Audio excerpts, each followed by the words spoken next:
سے پہلے کے دروس میں عرض کر چکا ہوں۔ اس سے سابقہ درس میں یہ بات عرض کی تھی کہ آپ صلی اللہ علیہ وسلم کو جب 40 سال کے عرصے میں اللہ تعالیٰ نے نبوت عطا فرمائی تو آپ صلی اللہ علیہ وسلم پر اترنے والی وحی کی کیفیت کیا تھی، وحی کی ضرورت پر بھی بات ہو چکی ہے۔ جبرائیل امین کا آپ صلی اللہ علیہ وسلم کے پاس آنا انسانی شکل میں، اس کے حوالے سے بھی گفتگو ہو چکی ہے۔ آپ صلی اللہ علیہ وسلم پر پہلی وحی کے جو کلمات تھے ان کا خلاصہ بھی پچھلے درس میں نے عرض کر دیا تھا کہ پہلی وحی جو ہے وہ علم سے متعلق تھی۔ اقرأ بسم ربک الذی خلق خلق الانسان من علق اقرأ وربک الاکرم الذی علم بالقلم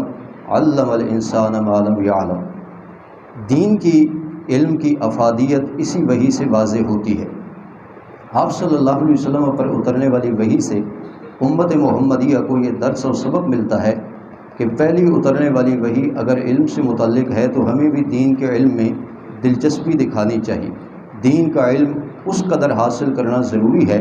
جس سے ہمارا بنیادی عقیدہ درست ہو جائے، ہماری بنیادی عبادات درست ہو جائیں اور آپس کے ہمارے معاملات کی شدھ بدھ ہمیں پیدا ہو جائے۔ حضرت ام المومنین سیدہ عائشہ رضی اللہ تعالیٰ عنہ سے مروی ہے کہ رسول اللہ صلی اللہ علیہ وسلم کو ابھی نبوت نہیں ملی تو نبوت سے پہلے آپ صلی اللہ علیہ وسلم کو خواب کے ذریعے سے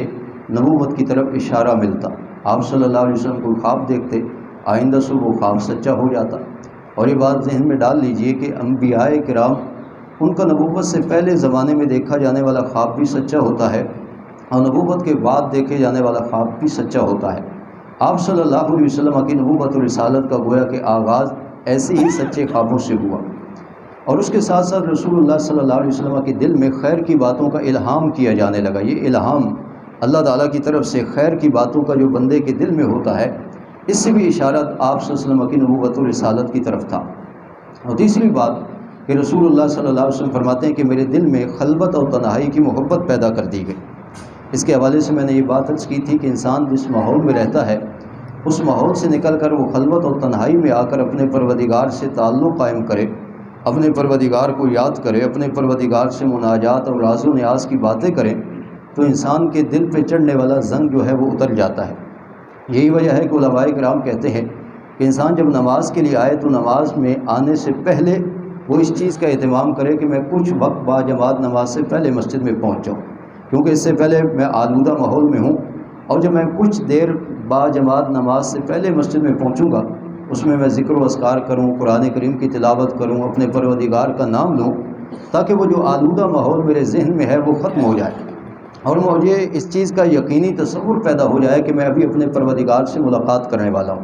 یہی وجہ ہے کہ عموماً جب ہم آ کر کے نماز میں شریک ہوتے ہیں، باہر کے تمام معاملات نماز میں ہمیں یاد آنے لگ جاتے ہیں۔ اس کی بنیادی وجہ یہ ہوتی ہے کہ پہلے اپنے پروردگار کی طرف دھیان نہیں ہوتا،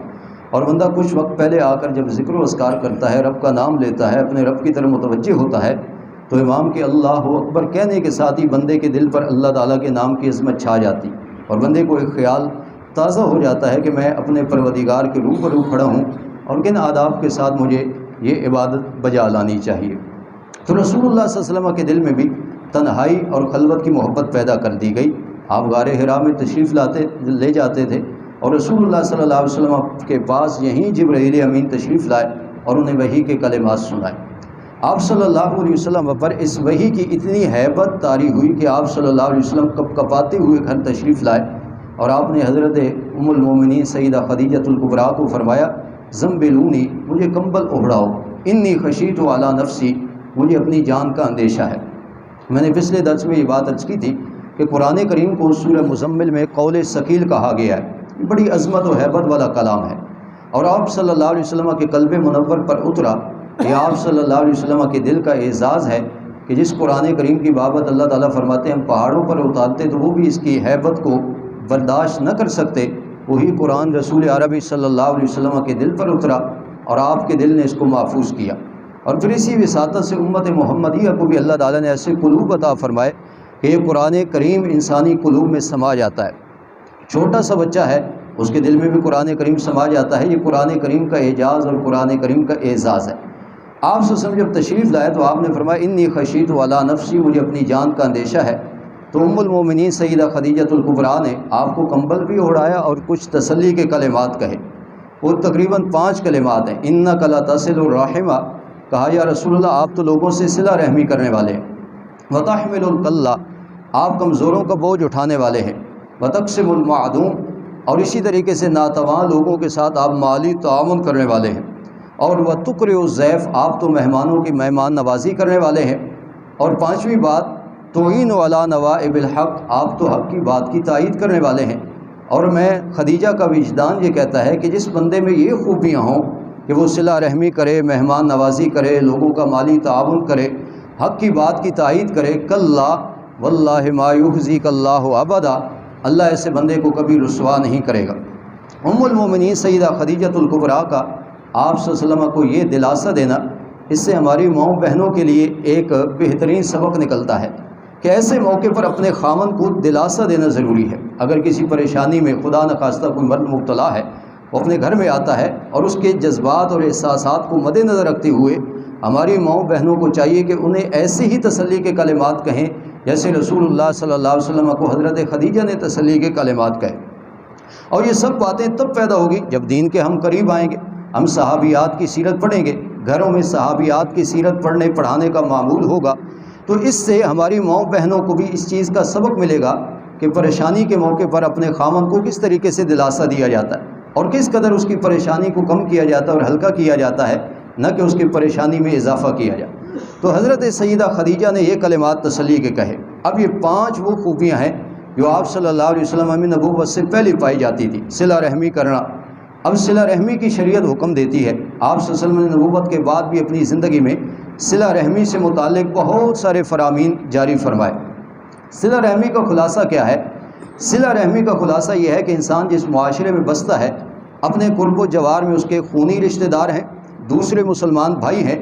ان کے حقوق کو پہچانتے ہوئے ان کے حقوق کو ادا کرے، یہ صلہ رحمی ہے۔ ان کا حال احوال پوچھے، انہیں کس چیز کی ضرورت ہے تو ان کی ضرورت پوری کرے، اور ان کو کھلے چہرے کے ساتھ ملے تاکہ ان کے ساتھ صلہ رحمی کا یہ جذبہ جو ہے یہ عیاں ہو سکے۔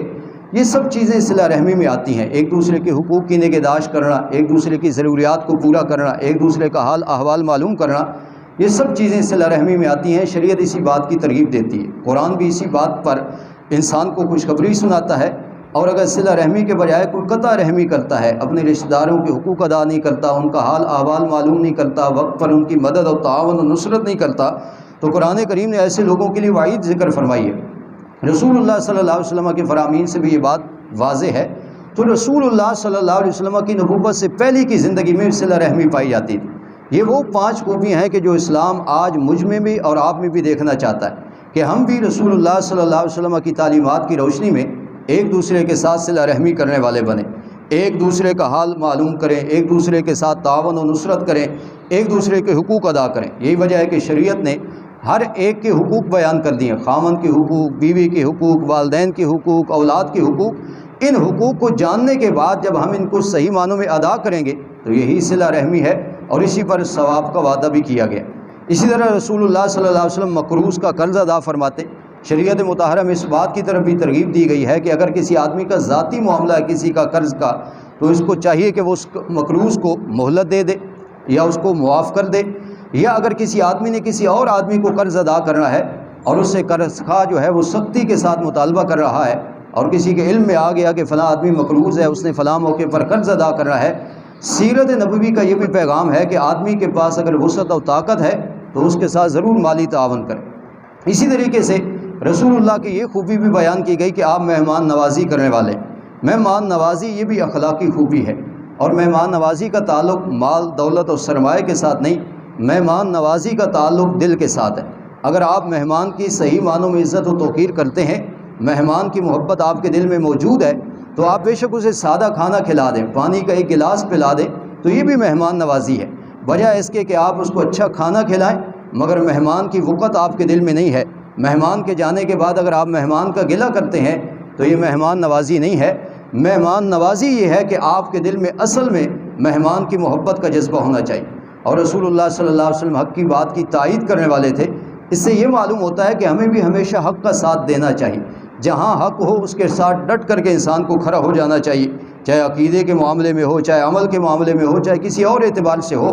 رسول اللہ کی یہ 5 خوبیاں جو ام المومنین سیدہ خدیجہ نے بیان کی، یہ اس بات کی دلیل ہے کہ رسول اللہ صلی اللہ علیہ وسلم کی آئندہ زندگی جو نبوی زندگی ہے اس میں بھی رسول اللہ اپنی امت کو یہی میسیج اور پیغام دینے والے تھے۔ تو رسول اللہ صلی اللہ علیہ وسلم پر پہلی وحی جو اتری، اس وحی کے بعد آپ کی یہ جو کیفیت تھی قرآن کریم کی ہیبت اور عظمت کی وجہ سے، تو ام المومنین سیدہ خدیجہ نے اس موقع پر آپ کو ان الفاظ کے ساتھ دلاسا دیا۔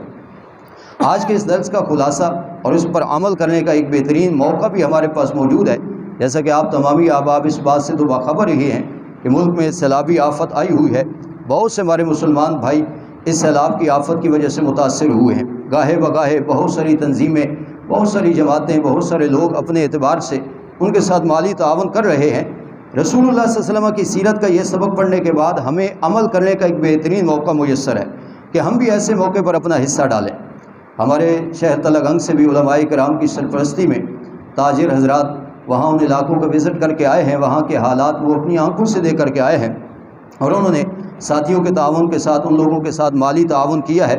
آئندہ بھی ان کے اندر یہ جذبہ موجود ہے۔ ہمیں بھی چاہیے کہ ایسے موقع پر ہم بھی جناب نبی اکرم صلی اللہ علیہ وسلم کی سیرت پر عمل کرتے ہوئے کہ اپنے مسلمان بھائیوں کے ان حقوق کو مد نظر رکھتے ہوئے اور ان کا احساس اپنے دل میں پالتے ہوئے ایسے موقع پر ضرور ان کے ساتھ مالی تعاون کریں اور ان کی ضروریات کو پورا کریں۔ دنیا میں بھی اللہ تعالیٰ اس کے نتیجے میں عزت افزائی فرمائے گا، اور قیامت کے دن تو اس پر ثواب ملنا ہی۔